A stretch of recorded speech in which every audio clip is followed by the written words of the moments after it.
2019 সালে মায়ের দেওয়া 5,000 টাকা দিয়েই শুরু পথ চলা। নিজের পরিশ্রম আর মায়ের দোয়া নিয়ে বর্তমানে মাসে লাভ করছেন 25 থেকে 30,000 টাকা।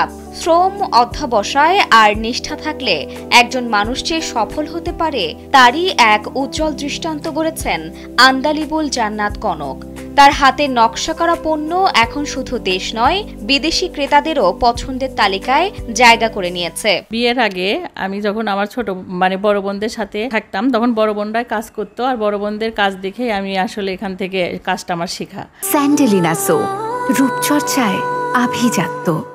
ছোটবেলা থেকেই শখ ছিল কাপড়ে হাতের কাজ করার, সেই শখই আজ রূপ নিয়েছে পেশায়। বোনের কাছ থেকে শেখা এই সুই সুতার কাজই এনে দিয়েছে কনকের জীবনে নতুন দিগন্ত।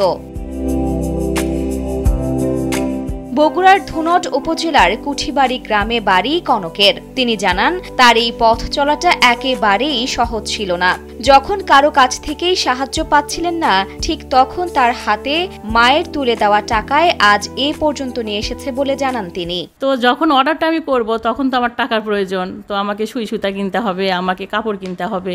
তখন আমি কারো কাছ থেকেই কোনো টাকা পাইনি, কেউই আমাকে কোনো সাহায্য করেনি। তখন আমি আমার মাকে বললাম ঘটনাটা, যে আসলে আমি এটা শুরু করতে যাচ্ছি, আমার কাছে তো কোনো টাকা নেই। তখন আমার মা আমাকে 5,000 টাকা দেয়। তবে শুরুর দিকে খুব একটা সাড়া না পেলেও সময় গড়ানোর সঙ্গে বেড়েছে বিক্রি, সেই সঙ্গে বেড়েছে আত্মবিশ্বাস।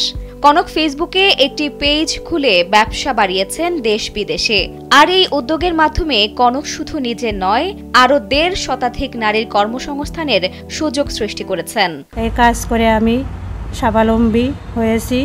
মাসে আমি 15-16 হাজার টাকা ইনকাম করি এবং এই টাকা দিয়ে আমি আমার ছেলে এবং আমার সংসারের খরচ চালাই। উপজেলা মহিলা বিষয়ক কর্মকর্তা নাহিদা সুলতানা জানান, নারীদের আত্মনির্ভরশীল হওয়ার জন্য তারা বিভিন্ন ধরনের প্রশিক্ষণ দিয়ে থাকেন, পাশাপাশি ক্ষুদ্র ঋণেরও ব্যবস্থা করে থাকেন তারা। মহিলা বিষয়ক অধিদপ্তর মহিলাদের আর্থসামাজিক উন্নয়নের ক্ষেত্রে সর্বদাই অগ্রণী ভূমিকা পালন করে থাকে। আর মহিলারা আত্মকর্মসংস্থানে উদ্বুদ্ধ হওয়ার জন্য আমরা বিভিন্ন ধরনের প্রশিক্ষণ প্রদান করে থাকি এবং তাদেরকে আত্মকর্মসংস্থান যাতে করতে পারে, এই কারণে আমাদের আত্মকর্মসংস্থানের জন্য ক্ষুদ্র ঋণ কার্যক্রমের মাধ্যমে তাদেরকে আমরা ক্ষুদ্র ঋণ প্রদান করে থাকি। নারী উদ্যোক্তা কনকের সঙ্গে কাজ করা নারীরা জানান, আগে তারা ঘরে বসে থাকতেন, এখন কাজ করে ভালো টাকা আয় করছেন, যা দিয়ে সন্তানদের পড়াশোনা ও সংসারেও অবদান রাখতে পারেন তারা। নিউজ ডেস্ক, কালবেলা।